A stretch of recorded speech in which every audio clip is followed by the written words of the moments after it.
Last week we concluded chapter 18. Meant to get into chapter 19, but some of y'all, just rudely got me off track and to different subjects. So it was all y'all's fault we didn't get into chapter 19. But we plan to tonight.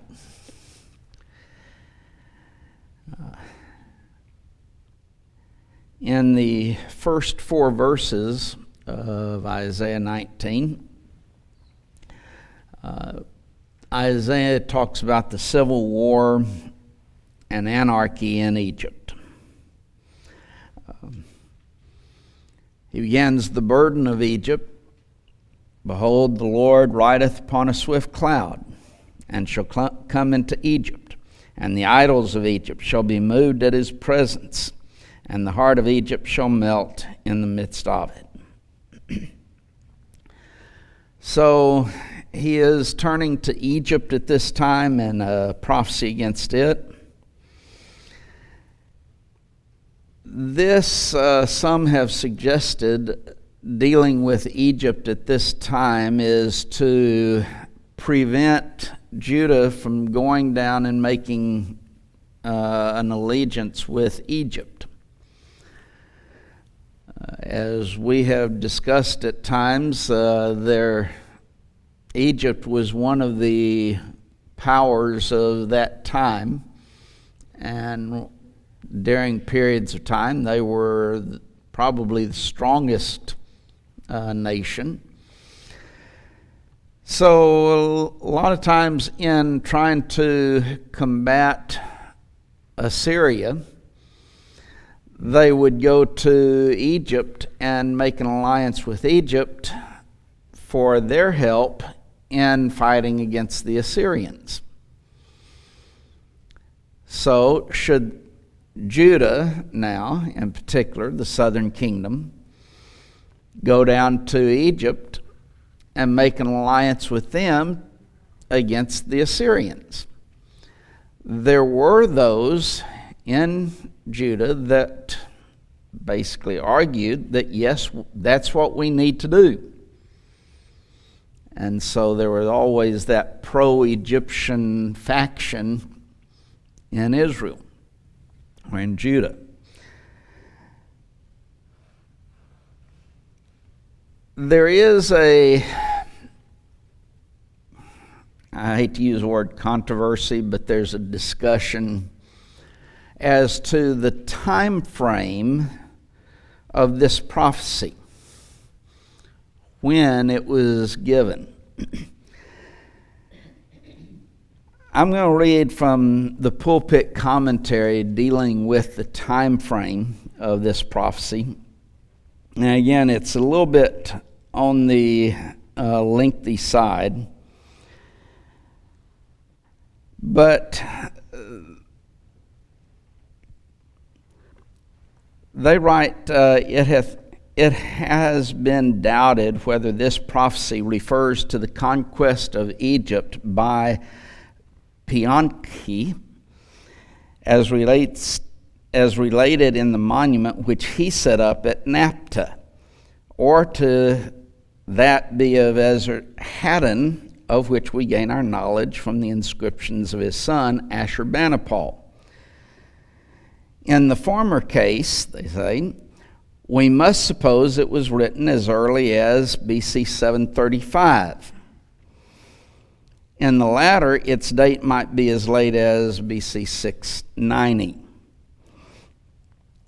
The division of Egypt, which he talks about as we'll see kingdom against kingdom, that's a kind of aside, but the division of Egypt, kingdom against kingdom, is a circumstance rather in favor of the earlier date, but the cruel Lord, that he'll mention also in this section, and the princes of Zoan and Noph are decisive for the latter. Pianka is anything rather than a cruel Lord, being particularly mild and clement. Napata, or Noph, is under him and cannot be said to have been deceived or to have seduced Egypt. And Zon plays no part in the history of the period. Esarhaddon, on the contrary, was decisively a cruel prince and treated Egypt with great severity, splitting it up into a number of governments. Zon was the leading cities of the time, and Noph was the leading power of the Egyptian side, the head of the patriotic party which resisted the Assyrian monarch, but to no purpose. We may therefore regard this prophecy as one of Isaiah's latest, placed where it is merely on account of its heading, the compiler having placed all the burdens against foreign countries together. So their conclusion basically is this is written at the very end of Isaiah's prophesying. You cannot help, as you read Isaiah, to notice that all of these burdens of one nation and another nation, they're all listed together. Isaiah is not chronological. He deals with things by subjects. And so all of these prophecies against foreign nations are right there together. Someone says, or they use the compiler, whoever compiled all these together. Because obviously it's not a separate, okay, I'm going to sit down and write a letter, and one individual writing it at the same time. These are prophecies given at different times during Isaiah's life. Someone, whether it be Isaiah, whether it be someone else, compiled all of them together, and he placed all of these burdens against nations together. That's what the reference is to the compiler having placed all the burdens against foreign countries together. Thus, you might have one that takes place early in Isaiah's life, the next one at the latter part of Isaiah's life, and the next one in the middle of Isaiah's life, because they're not chronological. The thinking is that this prophecy against or burden of Egypt is toward the end of Isaiah's life and prophesying, and thus would deal with that time frame of, as he puts it, around 690 BC.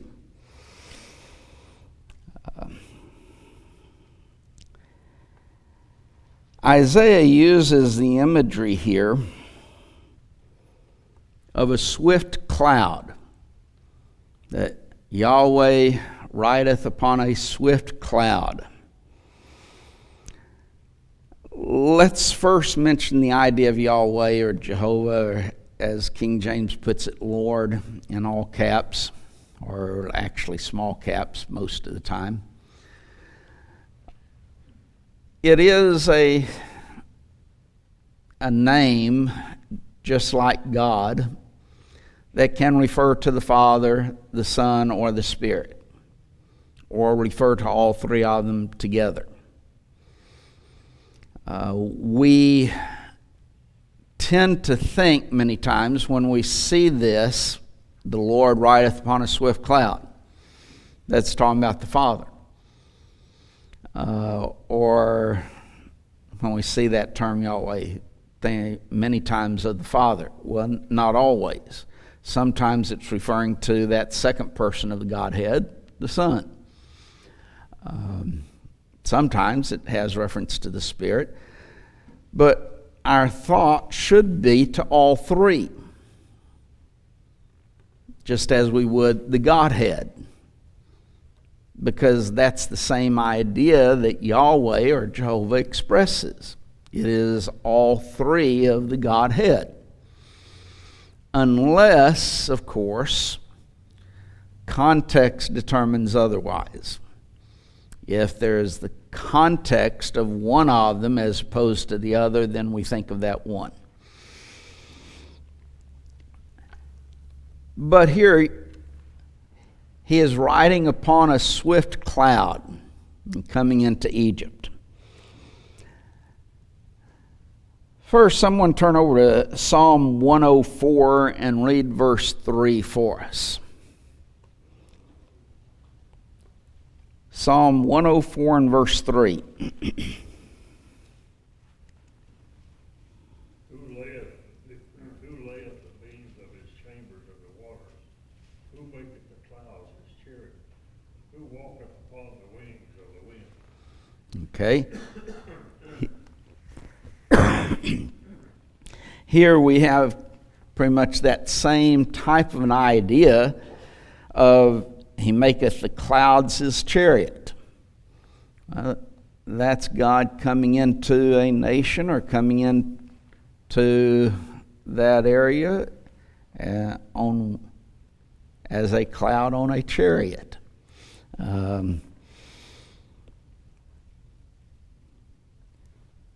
Someone turn over to Jeremiah 4 and verse 13.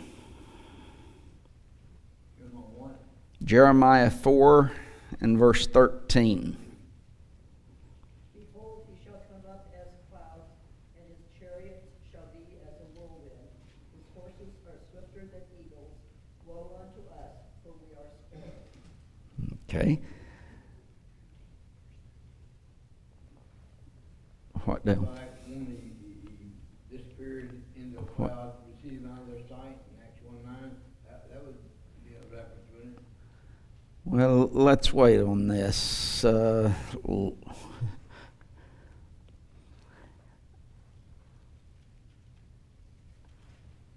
Someone then turn over to Matthew 24 and verse 30. And read that. Matthew 24 and verse 30. And then shall appear the sign of the Lord with man in heaven. And then shall all the tribes of the earth mourn. And they shall see the Son of Man coming in the clouds of heaven with power and great glory.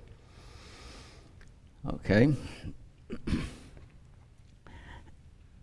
In Matthew 24, I deal with that for a little bit. What is the context of Matthew 24? Not one stone being left on another in Jerusalem. Okay, the destruction of Jerusalem. And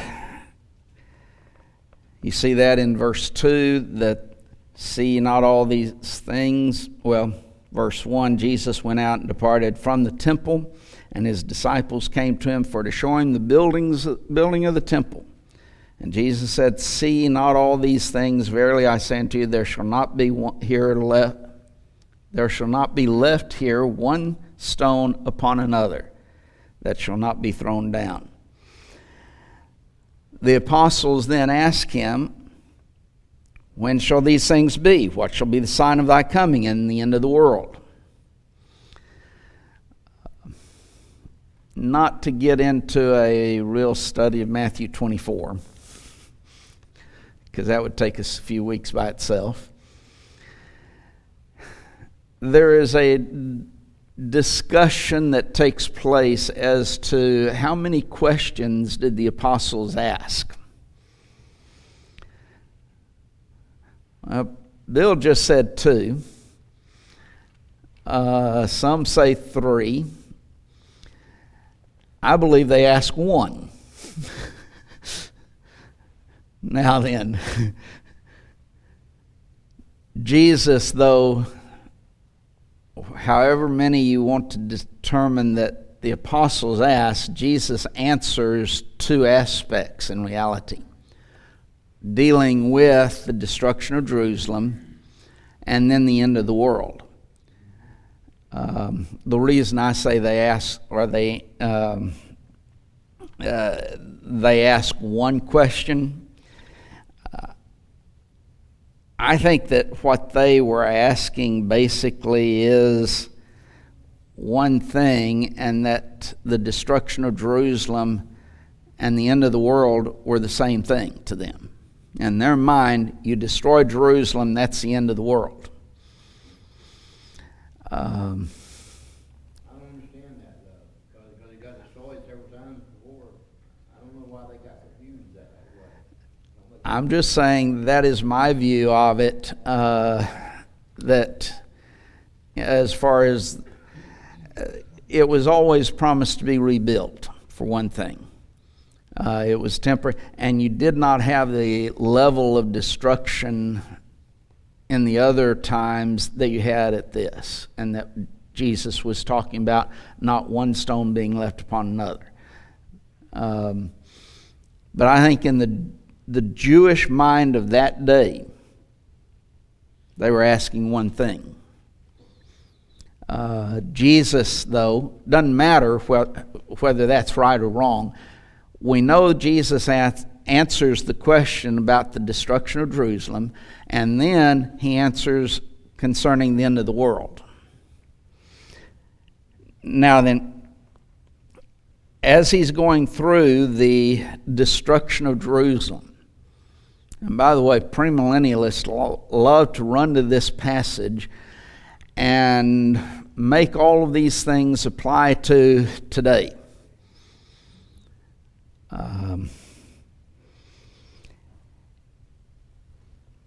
They need to read verse 4 and take heed to that.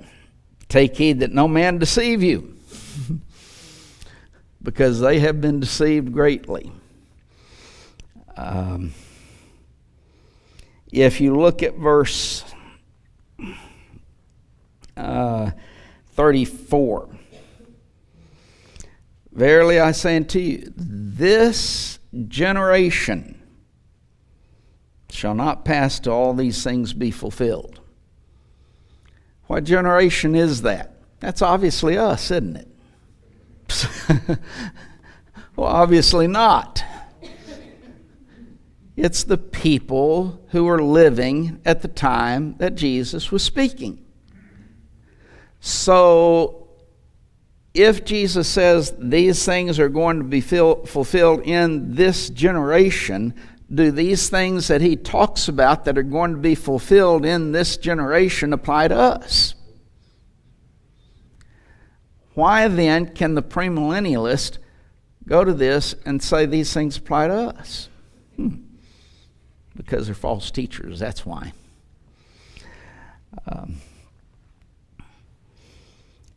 There's a lot of other things that we could add. Actually, if you want to look at the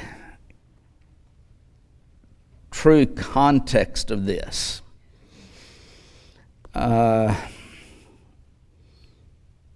you would go to chapter 23.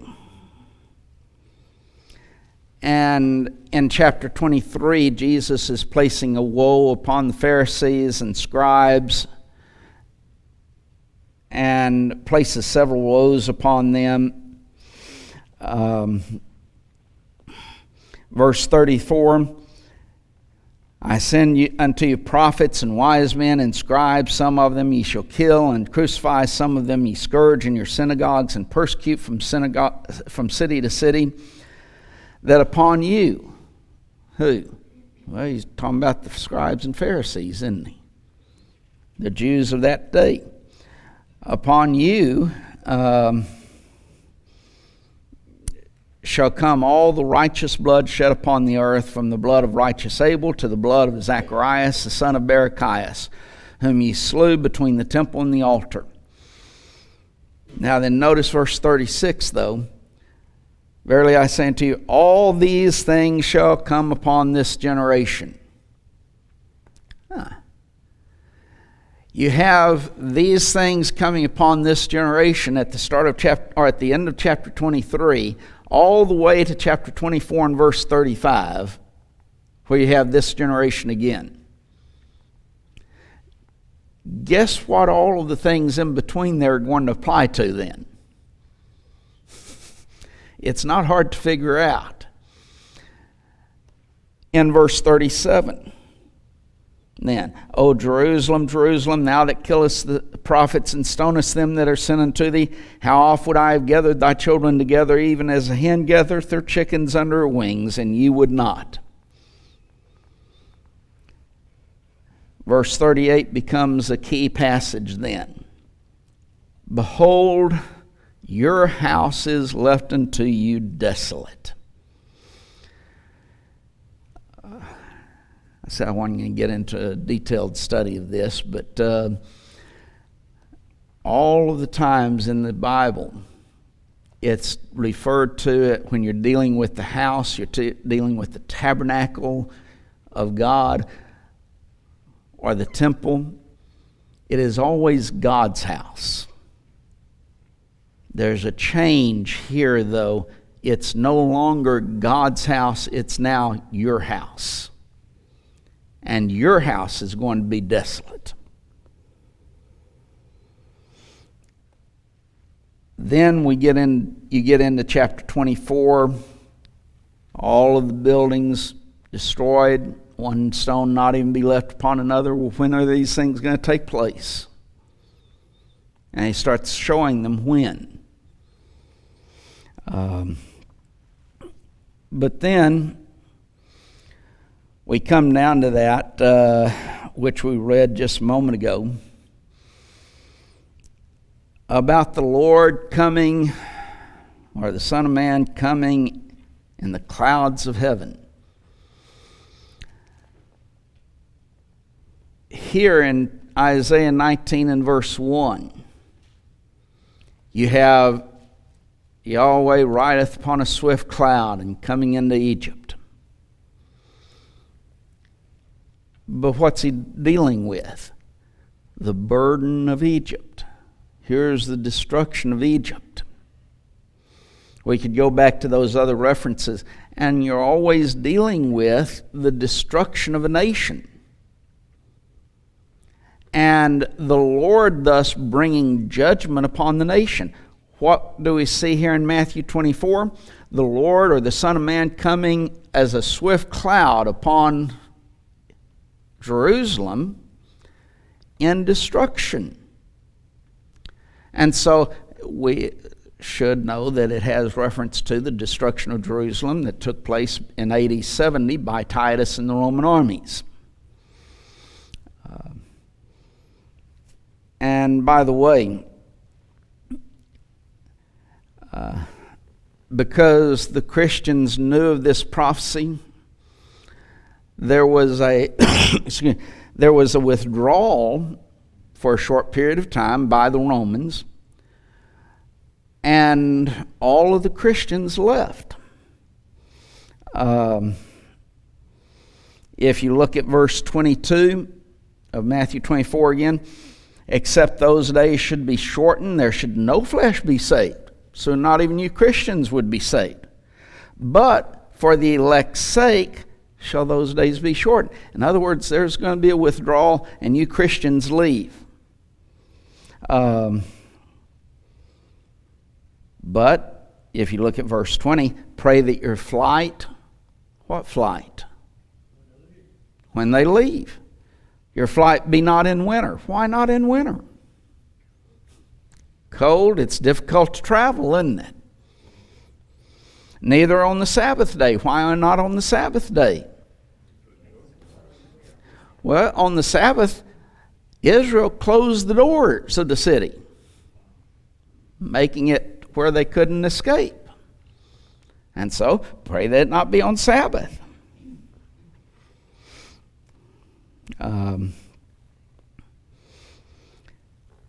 Now then, with an understanding that the idea of coming in the clouds, the Son of Man coming in clouds, and you see it used here in Isaiah 19:1. You see it here in Matthew 24.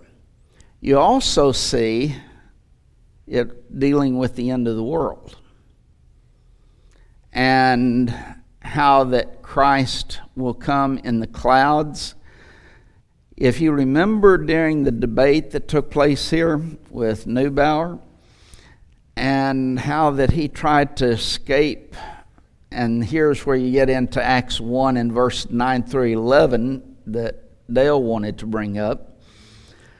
Christ was taken up out of the apostles' sight in a cloud, and that he would so come in like manner as ye have seen him go into heaven. He's going to come in the cloud. And he's going to come for what? For judgment. Except it's not dealing with the destruction of Jerusalem. It's any destruction, any judgment that's taking place as we see it here in relationship to Egypt in Isaiah 19, or if you're dealing with Jerusalem in Matthew 24, or other nations. It always is dealing with the Lord coming in judgment. Now then, that same figure, and it is a figure, and we'll notice in just a moment the aspect of that aspect in particular, is used multiple times for any type of judgment that Christ or that God is bringing. So it can be used for Egypt, it can be used for Jerusalem, or it can be used for the end of the world.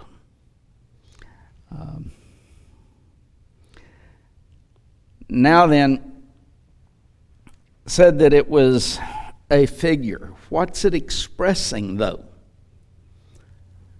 It is expressing the swiftness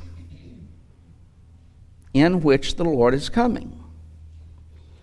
How quickly the destruction is going to be. Why didn't all of those inhabitants of Jerusalem escape from that destruction? Well, number one, they didn't believe that it would be destroyed. They weren't Christians. But there's an aspect of a swiftness of the destruction. But they weren't privy to Christ's forewarning, and they weren't intimate with him and edified by him. Well, that's what Henry was saying. They weren't Christians. Just to sum it up real quick, they weren't Christians. If they were Christians, they would have escaped. They would have left.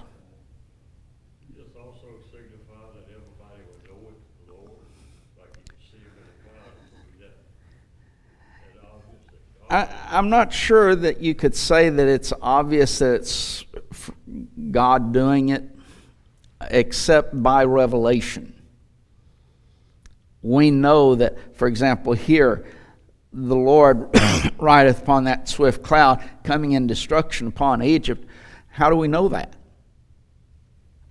Because God revealed it to us. Destruction of Jerusalem. How do we know that? That it was God doing that and bringing the destruction. Because God revealed it to us. I'm not sure. Take away that revelation, and would we know that? I'm not sure that we would. or just one where was talking about that even the idols will be moved. The Egyptian idols will be moved. Yeah, that's okay, Dale. What about incorporating or plugging in verses like the wicked will be turned into hell and all nations that forget God? So God has a part of all nations like Germany and Italy and Mussolini and Hitler and stuff like that. They forgot God. Well, could you say, and I know this will be very controversial, but could you say that Hitler was God's instrument in punishing France, for example, in punishing Poland and punishing and all of these other nations? Yep, just like. God used evil nations before to punish his people. I'm not saying that that is the case. I've heard some say that that's still part of the pleasure of the Jews. For the Jews saying, let his blood be upon us and upon our children, the blood of Christ. And so It has continued through the years. I've heard people argue such. I wouldn't necessarily disagree. I would not necessarily agree. I don't really know that we can say for certain that it is a result of what they said at that time, that the persecutions that they have continued to endure through the years. I think you could make the case for it, but I don't know that you could prove such. Henry? When we talk about every eye shall see him, Yes. do you think maybe that's not literal, that you'll see the effects of him?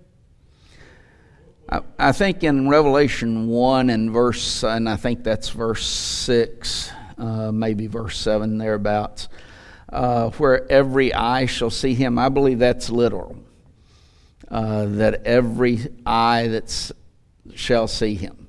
That's his coming, the second coming of Christ. Why would we think that some would not see him? Second coming of Christ, there's no doubt in anybody's mind what it is. Yeah. I know our ways are not like God. There's gonna be a, And I can't understand how can every eye, when he's here, can take the Lord outside the world thing,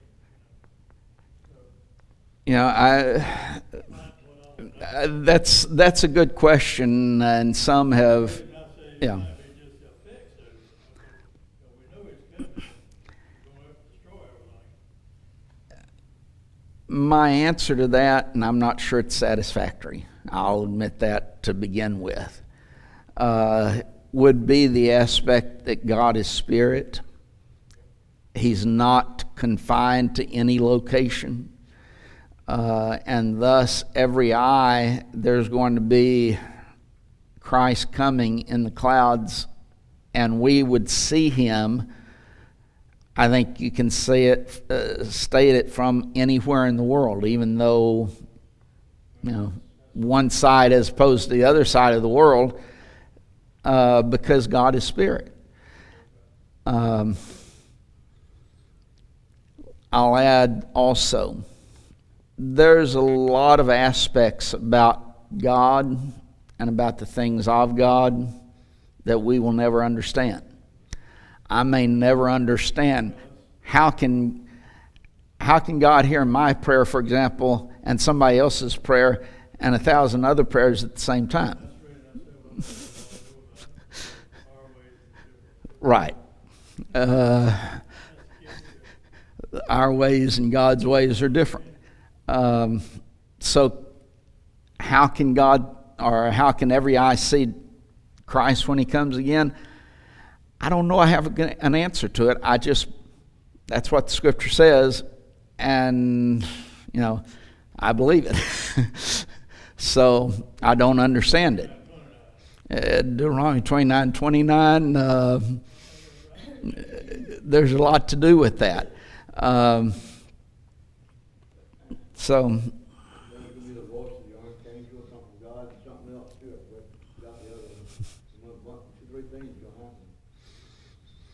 okay, everyone's going to know it. Everyone will realize what it is. And how marvelous will that day be? You see all of these things, the angels of his power, or mighty angels, all of the spirits returning with Christ of dead saints, the bodies being raised and given an immortal body, and those who are alive seeing all of that. That's going to be a marvelous day. Says all things are possible with God. Yeah. Anything's That- hard for the Lord also. But here, coming back to Isaiah 19:1, Yahweh rideth upon a swift cloud and shall come into Egypt. It's indicating the swiftness of this destruction, but also the fact that it's Yahweh who's doing it, is that God is the one who is in control of it all. So God's the one bringing this destruction. Then what Paul started referencing, the idols of Egypt, moved at his presence. And as a result, the hearts of the Egyptians melt in the midst of it. The bull, the crocodile, all of these idols are gods of the Egyptians, would tremble in the presence of Yahweh. Is that to be taken literal? I don't think so, because they weren't even gods.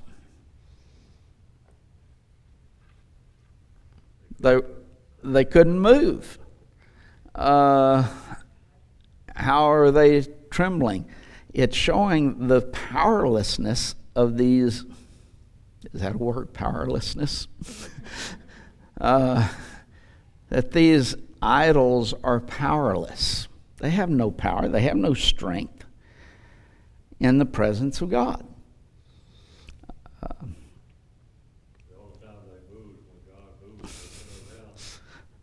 Yeah, Dagon is a good illustration of one that continued to fall down because the Ark of the Covenant was in that temple.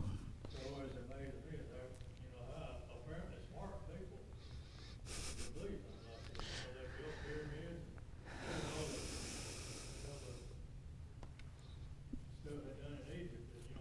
It takes a lot of engineering. True, they were smart. I mean, how they did all that, I don't know.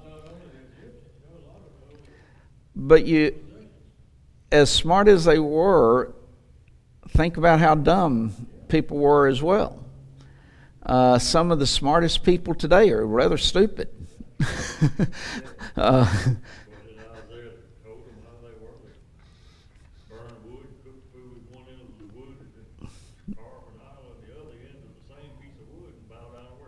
Yeah, and that, how stupid is that? I mean, burn one end and make an idol out of the other end. Think of Israel, though. When they come up out of Egypt, they have been, apparently they, to a certain extent, worshipped all of those idols of Egypt. And yet God brings them up out of Egypt. And what do they do while Moses is in the mountain? Okay, they make a golden calf, which is one of the idols of Egypt. So you have that same problem even with the Israelites.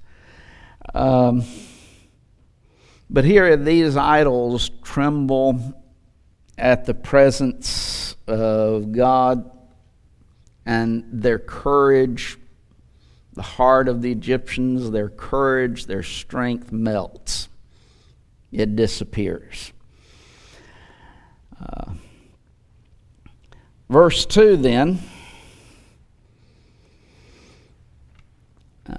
and I will set the Egyptians against the Egyptians, and they shall fight every one against his brother, and every one against his neighbor, city against city, and kingdom against kingdom. God's going to bring a civil war against the Egyptians, setting one against the other. I don't know if it would always be accurate statement, but civil wars seem to be the most devastating and destructive wars that a nation gets involved in. Bill? In our Civil War, we lost more people than all the wars combined. Yeah. More deaths in the American Civil War than all of the other wars that we've been involved in. Is that true all of the times? I don't know, but probably so. That's why I say, may not always be the case, but it seems to be just about always that a civil war is more destructive as far as land, as far as people, than any other type of war. Here you see civil war taking place. The Egyptians against the Egyptians, that's probably the lower Egypt against upper Egypt. You had, to a certain extent, two Egypts in that situation. Upper and lower Egypt. Pulpit commentary, and we'll end with this, gives some history concerning this when they say the disintegration of Egypt commenced about BC 760 to 750, toward the close of the 22nd dynasty. About 735, a struggle began between Pihankeh, the king of the Upper Egypt, and Tefnekeh, the king of Sardis and Memphis, in which the other princes took different sides. 10 or 12 years later, there was a struggle between Bacchus and Sabaco. From this time onwards until Pisanka I reestablished the unity of Egypt in about 650, the country was almost or always more or less divided. And on the occurrence of any crisis, the princes were apt to make war one upon another. So you had that period of time there from about 760 or 50 all the way to 650, that 100-year period in which you had this division, Upper Egypt and Lower Egypt, in which they were always divided, and anytime anything comes up, they attack each other. And all of the other kings or princes in that time joining one upon another. So we'll stop with that, and then, Lord willing, next week begin at verse 3.